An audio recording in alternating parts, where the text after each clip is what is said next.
The sun shone intensely over the city of Florianopolis, Santa Catarina, as waves gently lapped the shores of Jurere International Beach. A paradise-like setting, where the blue of the ocean contrasted with the sophisticated bars and restaurants lining the sand. Luis Amaral, a renowned 38-year-old architect, had finally taken a vacation after months of intense work. Dreaming of visiting Brazil's most famous beaches, he was now ready to enjoy a week of relaxation with his wife, Camila, and their 8-year-old daughter, Livia. Dressed in white shorts and a light blue linen shirt, Luis seemed to fit perfectly into the luxurious surroundings. But something inside him already knew not everyone saw it that way. Since arriving at the 5-star hotel where they were staying, he'd noticed discreet yet judgmental glances. At breakfast, the waitress had asked more than once if he was really a guest there. In the lobby, security guards seemed to watch him with extra attention, but Luis ignored it. He wasn't there to prove anything to anyone. On their second day, they decided to spend time at the beach. Camila rented a beach tent at one of the most upscale kiosks. As Luis approached to help her with the bags, the attendant, a middle-aged white man, frowned and crossed his arms. "Are you looking for someone?" he asked, his tone dripping with suspicion. Luis blinked, confused. "No, we're just settling in. My wife just rented this tent." The attendant looked from Camila to Luis, clearly trying to process the scene. "Are you sure? This area is exclusive for kiosk guests." Camila, sensing her husband's discomfort, intervened. "We paid for the reservation just now. Here's the receipt." The man took the paper, scanned it quickly, and forced a smile. "Oh, of course. Just a moment." He walked away and whispered something to another employee. Luis felt the weight of other beachgoers' stares. The discomfort grew inside him. Minutes later, the kiosk manager approached. Another white man in a light suit, his face stern. "Good morning. May I see the reservation again?" Luis took a deep breath. Again? Camila, now irritated, handed over the receipt. The manager examined it and nodded, but not before shooting Luis a cold look. "Everything's in order. Enjoy your day." Luis tried to stay calm. He was there to relax, not to pick a fight. But he knew exactly what this meant. And, unfortunately, this was only the beginning. Luis tried to enjoy the beach, but something inside him couldn't forget the way he'd been treated. Why had his presence been questioned so much? He wasn't just anyone. He was a renowned architect, owner of one of São Paulo's most award-winning firms. But prejudice doesn't discriminate by profession. Livia played in the sand, oblivious to the tension. Camila, sensing her husband's unease, squeezed his hand. "Don't let this ruin our day. We're here to relax." Luis forced a smile, but he knew it wouldn't be that simple. In the afternoon, he went to buy ice cream for Livia at the same kiosk. He waited patiently at the counter, but something strange happened. The attendant completely ignored him. A blonde woman arrived after him and was served immediately. Luis cleared his throat. "Excuse me, I was here first. May I order an ice cream?" The attendant, a young man in his 20s, glanced at him dismissively. "I'll get to you." But he didn't. He kept serving others who arrived. Later, Luis felt his blood boil. He knew what was happening. Finally, when it became impossible to ignore him, the attendant sighed and asked, "What do you want?" The disdain in his voice made Luis clench his fists. This was a test. They wanted to see how much disrespect he'd tolerate. "3 chocolate ice pops," he replied firmly. The attendant grabbed the ice creams without looking at him and slammed them on the counter. "That'll be a 30, Luis paid, took the ice creams, and walked back without another word. But inside, something had shifted. He tried to ignore it, tried to follow Camila's advice and just enjoy the vacation. But the next day, when they returned to the beach, another clear sign of discrimination awaited them. Their reserved tent was occupied. A white couple sat comfortably under the umbrella Luis had paid for the day before. He looked at Camila, who frowned and stood up. "I'll handle this." They walked to the kiosk. The same attendant from yesterday was there. "Good morning. We reserved that tent yesterday, but it seems someone else is using it," Camilla said. The attendant shrugged. "Oh, we had to rearrange things." "Rearrange?" Louise crossed his arms. "We paid for that spot. Shouldn't you have at least notified us?" "There's another one over there if you want it." Louise looked where he pointed and saw a tent far from the water next to the trash bins. That's when he realized this wasn't carelessness, it was exclusion. Camilla grabbed his arm. "Let's just go, Louise." But he didn't want to leave. He wanted justice. He took a deep breath and pulled out his phone. "If you won't fix this, I'll expose this nonsense for everyone to see." The attendant's eyes widened. "Hold on, sir. There's no need for that." But it was too late. Louise wouldn't stay silent anymore, and what he was about to do would change everything. Louise held his phone steady. He wouldn't leave quietly. "I'm recording this. Everyone needs to see what's happening here." The attendant stepped back, uncomfortable. "Sir, really, we can resolve this." "Resolve it? I already know how you resolve things here. First you question if I'm a guest, then you make me wait longer than others. Now, you take my spot without notice and try to shove me near the trash." Louise's voice was controlled but firm. The kiosk manager, the same man in the light suit from yesterday, hurried over at the commotion. "What's going on here?" Louise turned the camera toward him. "What's going on? Your employee rearranged my tent without notice, and guess what? The only spot left is far from the water, next to the trash." The manager took a deep breath and shot a sharp look at the attendant. "Why was this tent moved?" The attendant hesitated. "I thought that—" "Thought what?" Louise pressed.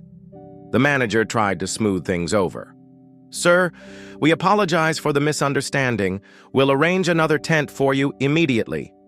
But Louise didn't just want a tent anymore. He wanted this story heard. As he recorded, other beachgoers began noticing the commotion. A woman sunbathing nearby commented, "Is this why they called my husband yesterday to confirm our reservation? They never do that when it's just us." Another man who'd rented a tent stepped forward. "I arrived after you yesterday and no one touched my spot. This isn't right." The murmur of discontent grew. People pulled out their phones, some filming, others just watching in disbelief. Then, an employee from Louise's hotel appeared. "Mr. Amaral, is there a problem?" The kiosk manager looked uneasy. "We're handling it. Just a misunderstanding." Louise crossed his arms. "It's not a misunderstanding. It's racism." The hotel employee paled. "Can we discuss this privately?" Louise kept the camera rolling but lowered it slightly. "Go ahead." The man cleared his throat. "The hotel partners with this kiosk. If there was an error, we want to make it right. We can offer you a private area and complimentary services for your family." Louise exchanged glances with Camilla. This was the classic attempt to sweep the problem under the rug with perks. But he didn't want freebies. He wanted to ensure no one else went through this. Then a new voice joined the conversation. "Mr. Amaral?" A woman in a beige suit and sunglasses approached. "I'm Beatriz Castro, a journalist. Would you be willing to give an interview about this?" Louise took a deep breath. This was about to escalate far beyond that kiosk or that beach, and he knew exactly what he had to do. Louise looked at the journalist, weighing the decision. Speaking out meant turning this moment into something bigger, but it would also bring consequences.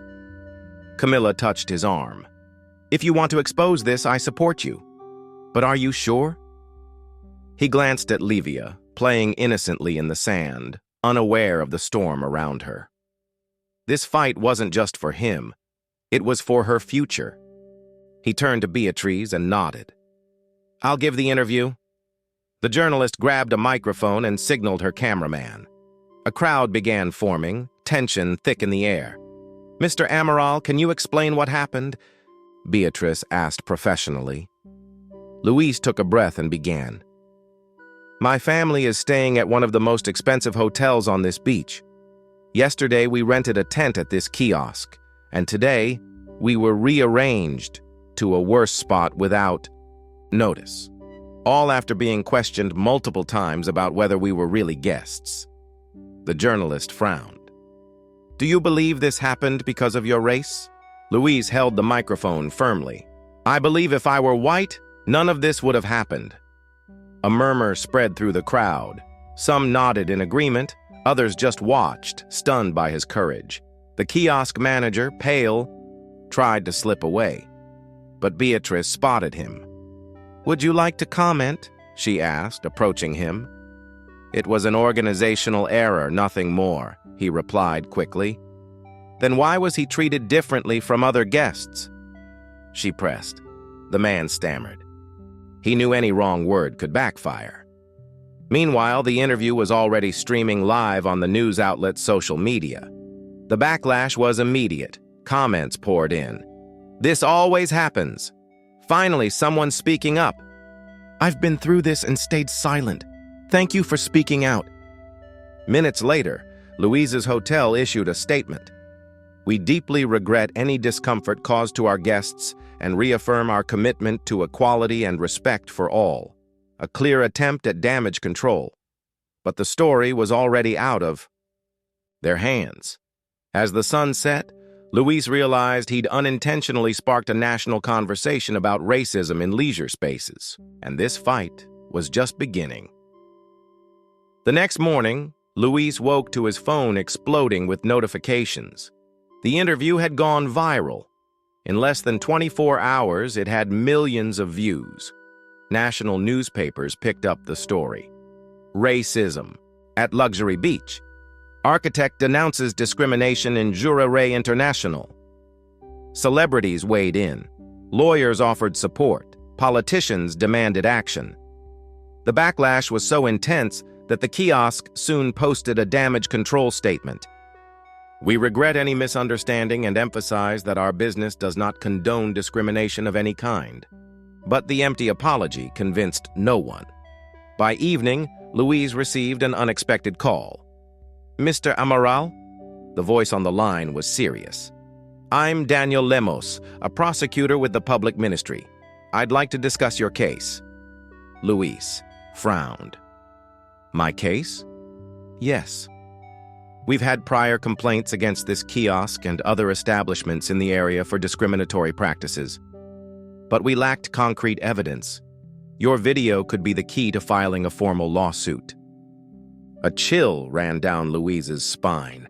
What started as a vacation day had turned into a legal battle. "What exactly does this mean?" "If you're willing to proceed, we can file a civil lawsuit against those responsible. This could result in heavy fines or even the kiosk's closure. Your testimony could also help push through a state bill to penalize businesses for racial discrimination." Louise was silent for a moment. He wanted justice, but he knew this would have lasting consequences. Camilla squeezed his hand. "If you do this, you could change so many lives." Louise took a deep breath. "Let's move forward. I'm in." In that moment, he knew what began as a day of humiliation would end as a catalyst for change. Now the game had changed. In the weeks that followed, Louise's case grew beyond anything he'd imagined. The public ministry officially filed charges against the kiosk and other businesses in the area based on evidence and testimonies from other victims who came forward. Public pressure forced Florianopolis's city council to create a task force to monitor discrimination in tourist spaces. But the impact didn't stop there. Louise was invited to a televised debate alongside legal experts and activists about racism in leisure venues. He'd never considered himself an activist, but he knew this fight had to continue. Meanwhile, the kiosk owner was forced to address the public. "Our establishment made a mistake, and we're revising our policies to ensure all guests are treated equally." But it was too late. The boycott had begun. Tourists avoided the kiosk. Hotel partnerships were canceled. Eventually, the business shut down. Luis didn't celebrate its closure. He knew it was just a symptom of a larger problem. What truly satisfied him was the email from a Florianopolis council member, informing him that his complaint had helped pass a new municipal regulation against racial discrimination in bars, restaurants, and hotels. That night, Luis sat on the hotel balcony, gazing at the ocean. Camilla joined him and smiled. "You did it." He watched Livia playing carefree in the sand. "Not just me. Now others will know they don't have to stay silent." Camilla held his hand. "Maybe this is your greatest work as an architect." Luis smiled. Not a building, but real change. And he knew this fight wasn't over. It was only the beginning. 6 months later, Luis Amaral returned to Florianopolis. This time, not as a tourist, but as an honored guest. In a university auditorium, he was greeted with applause before taking the stage for an event on racial equality and tourism rights. Beside him sat lawyers, activists, and politicians who had helped change the legislation. When he took the microphone, he looked at the audience and took a deep breath. "When I arrived in this city months ago, I just wanted to relax with my family. Instead, I encountered barriers built long before me." The crowd listened intently. That day, I could have stayed silent and accepted the humiliation, but I chose to turn that injustice into action. Today, we're here to ensure this never happens to anyone else. The audience applauded. He was no longer just an architect. Now he was a voice for change. After the event, a young black student approached him nervously. "Mr. Amaral, I wanted to thank you. I've always wanted to work in hospitality, but after what happened to you, I was afraid of facing discrimination. Now, I see things can change." Louise smiled and placed a hand on the young man's shoulder. Change begins when we refuse to be invisible. In that moment, he knew his actions had impacted far more than that beach. And with that, he left the city knowing his vacation had become something much greater, a legacy.